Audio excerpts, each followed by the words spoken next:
सिद्धेभ्यः जय श्री ओम नमः। सिद्धेभ्यः जय श्री ओम नमः। सिद्धेभ्यः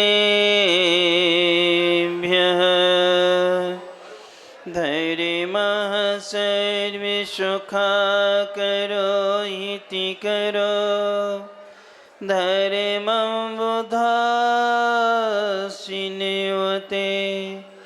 धर्मेणैव समाप्यते शिवे सुखं धर्माय तस्मै नमः।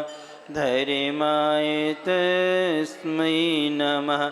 धर्माय तस्मै नमः। अनंत अनंत शुद्ध परमेष्टि भगवंतों की जय। देवाहि देव 1008 मूल्य श्री शांतिनाथ भगवान की जय।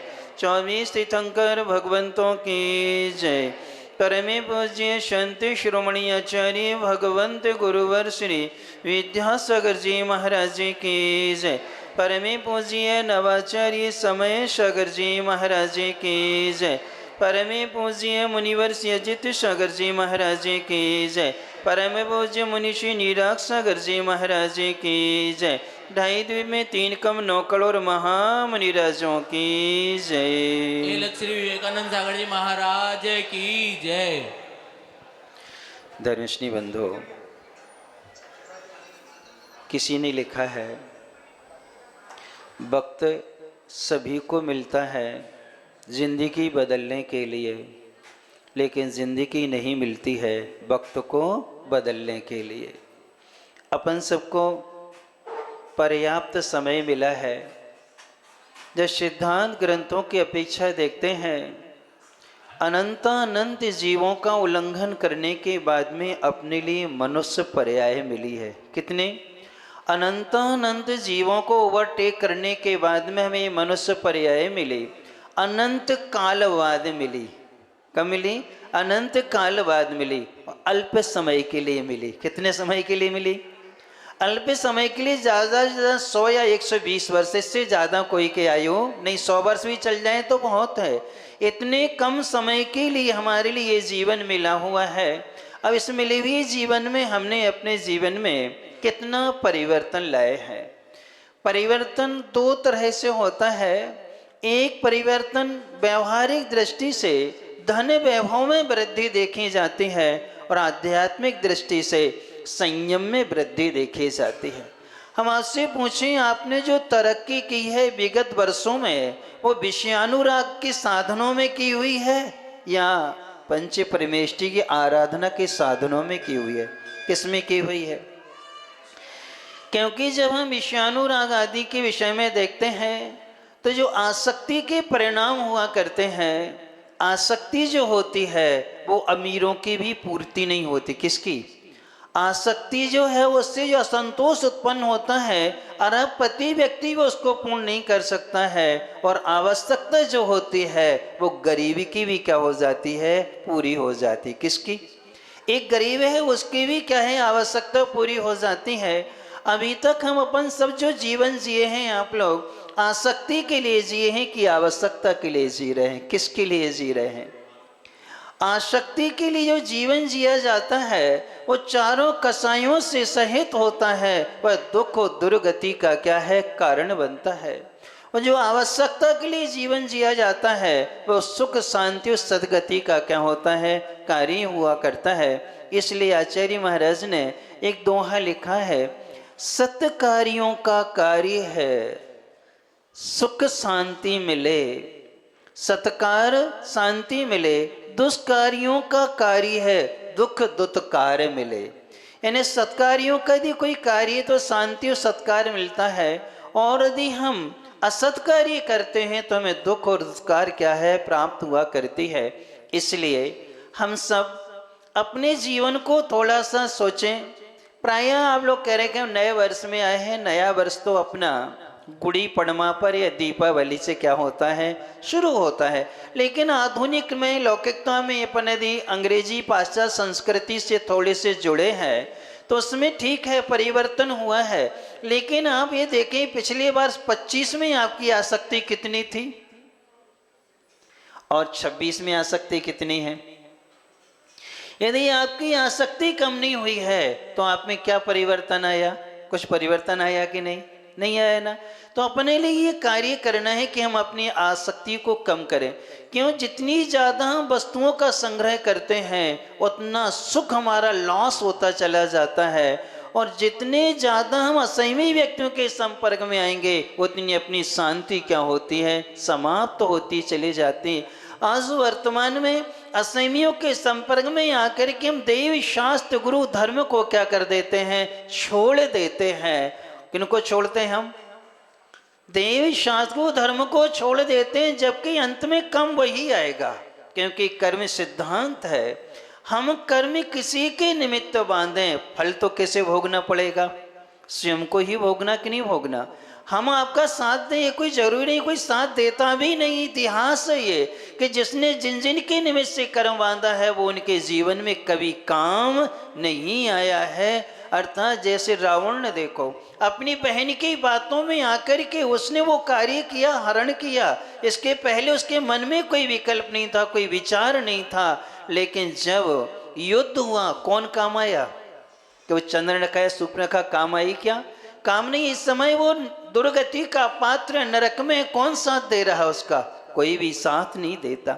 इसलिए जिन असमियों की बातों में आकर के, मित्रानुराग में आकर के देवी शास्त्र और धर्म को क्या कर देते हैं, छोड़ देते हैं, उससे सबसे ज्यादा कर्म का क्या होता है, बंध हुआ करता है। इसलिए मित्रानुराग में आकर के या बंधुवर के राग में आकर के कभी धर्म को छोड़ना नहीं चाहिए। अर्थात शुभ कार्यों को बड़े उत्साह से और लगन से क्या है, कर लेना चाहिए।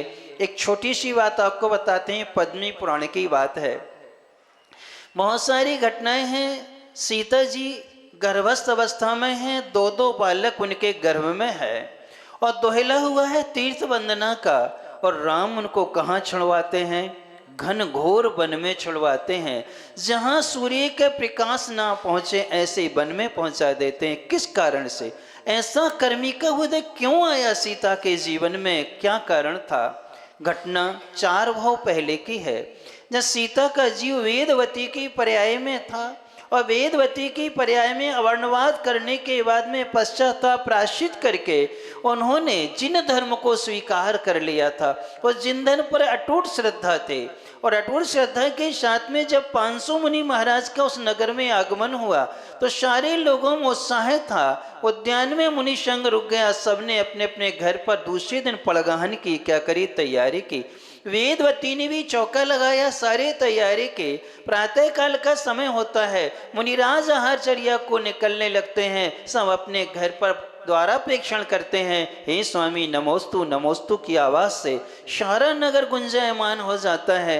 वेदवती भी अपने भाई, माँ और पिता के साथ में आ जाती है, भाभी को अंदर कक्ष में छोड़ देती है, पड़गाहन के लिए खड़ी होती है।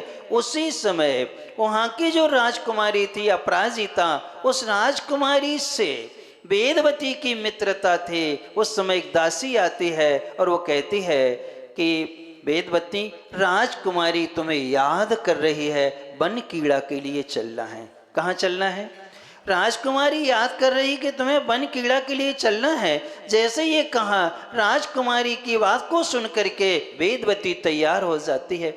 माँ ने समझाया, पिता ने समझाया, भाई ने समझाया, सबने कहा कि बेटी थोड़ा सा ठहर जाओ, एक बार मुनिराज का पड़गाहन कर लो, और पड़गाहन करके 1-2 ग्रास दे देना, इसके बाद में क्या है, चले जाना। बाकी नियम यदि आपने पड़गाहन किसी साधु का किया है तो आपकी पूरी जिम्मेदारी है, पूर्ण आहार करा के ही जाना चाहिए, बीच में भागना नहीं चाहिए। क्यों? आपने, आपके निमित्त से महाराज आए, आपके पुण्य से आए हैं, और अपन ही क्या कर देते हैं, छोड़ करके भाग जाते हैं।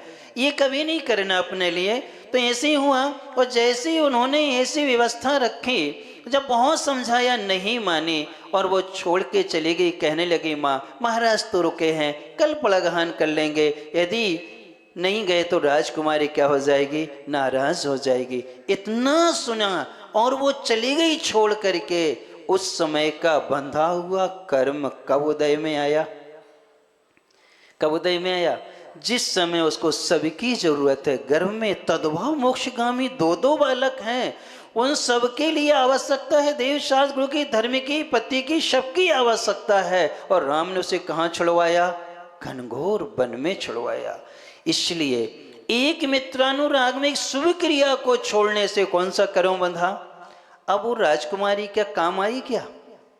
सीता जी के, जिसके निमित्त से उसने मुनिराज का क्या छोड़ा था, पलगहान छोड़ा था, क्या वो कोई काम में आई क्या? उस समय कोई सहायता की नहीं की है। इसलिए आप लोग भी यही तो भूल करते हैं। क्या भूल करते हो?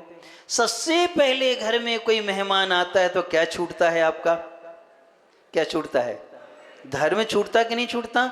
अभिषेक पूजन सब कुछ छूट जाता है, महाराज भी छूट जाते हैं। फिर बताओ कौन सा कर्म बंधेगा? इसलिए अपन एक संकल्प करें, नए वर्ष में अपना जीवन आ रहा है, शुभ कार्यों में कभी विघ्न नहीं करेंगे और शुभ कार्यों को कभी कल पर नहीं टालेंगे, सबको छोड़ देंगे, लेकिन शुभ कार्य को, धर्म को नहीं छोड़ेंगे, तो आपका जीवन सुख और शांतिमय होगा। इसलिए कोई मित्र हो, कोई रिश्तेदार हो, ये सब बात की चीज़ें हैं। हम सबसे पहले हम देव शास्त्र गुरु धर्म को महत्व देंगे, जो हमारे जीवन के अंतिम श्वास तक क्या करेगा, साथ देगा। जिन बेटा बेटियों के निमित्त से आप धर्म छोड़ देते हैं, वो बेटा बेटी आपके काम आते हैं क्या? जब कर्मी का उदय आता है, आते हैं क्या? विचार करो, तुम यहाँ बैठो, वो विदेशों में हैं, या कुछ भी हो जाए उनको 3 दिन लगेंगे आने में, कौन साथ देता है? इसलिए हमें देव शास्त्र गुरु धर्म को कभी छोड़ना नहीं है। जितना बन सके हम उतना करते हुए अपने जीवन को अच्छा संभालें, और संभालते हुए नई ताजगी के साथ में नए वर्ष में आते हुए शुभ कार्यों में प्रमाद नहीं करेंगे, शुभ कार्यों में कभी विलंब नहीं करेंगे, शुभ कार्यों को कभी किसी के निमित्त से नहीं छोड़ेंगे, कि यह शुभ कार्य ही, ये सत्कार्य हमारे जीवन में क्या करते हैं, साथ देने वाले होते हैं। इन्हीं भावना के साथ बड़े परम पूज्य संत श्रोणी आचार्य भगवंत गुरुवर्षि विद्यासागर जी महाराज जी की जय। परम पूज्य नवाचार्य समय सागर जी महाराज जी की जय।